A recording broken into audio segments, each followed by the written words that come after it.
বাংলাদেশের মতোই দক্ষিণ কোরিয়া তো আপনার সাপ্তাহিক হাট বসে আর কি। এটা একটা ঐতিহ্য বলা চলে। আর আমি যেখানে আছি এটা হচ্ছে ওয়াসাংশি ফারান মানসেসিজাং আর কি, ফারান বাজার বলা হয়, যেখানে কিনা বর্তমানে মানে কোরিয়ানদের থেকে মানে বিদেশিরাই বেশি মানে অবস্থান করে অথবা থাকে। তো এই জন্য অনেক কোরিয়ানরা যারা এখানে আগে বসবাস করতো তারা অন্যদিকে চলে গেছে। আর এখানে মোটামুটি বাংলাদেশি বলেন, পাকিস্তানি বলেন, উজবেকিস্তানি বলেন, তাদের আনাগোনাই বেশি আর কি। সব দেশের বিদেশি কর্মীরাই এখানে আছে, ব্যবসায়ীরা আছে। তো এক কথায় বলা চলে যে আসলে এই ফারান এখন বিদেশিদের দখলে আর কি।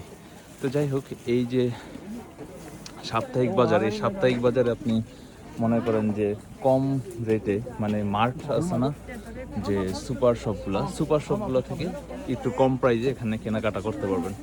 তো সাপ্তাহিক বাজারগুলোতে মোটামুটি ফরেনারদের আনাগোনা বেশি থাকে। আর হচ্ছে আপনার যে কোরিয়ানরা আছে মোটামুটি বৃদ্ধ যাতে, তাদেরকে একটু দোকানে বেশি দেখা যায় আর কি। তো এই হচ্ছে দেখেন সাপ্তাহিক বাজারের অবস্থা।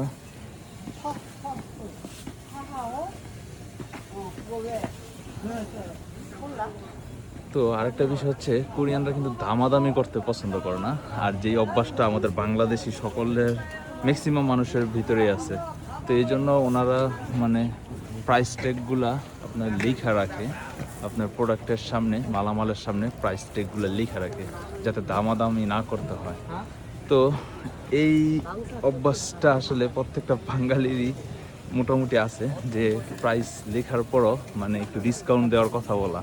তা আপনার যদি এই অভ্যাসটা থাইকা থাকে তাহলে অবশ্যই কমেন্ট করে জানান। আর যদি না থাকে সেক্ষেত্রে আপনার কোনো বন্ধুদের অথবা পরিচিত কারো থাইকা থাকলে কোরিয়াতে দামাদামি করার অভ্যাস, তাহলে মেনশন করে জানাইতে পারেন।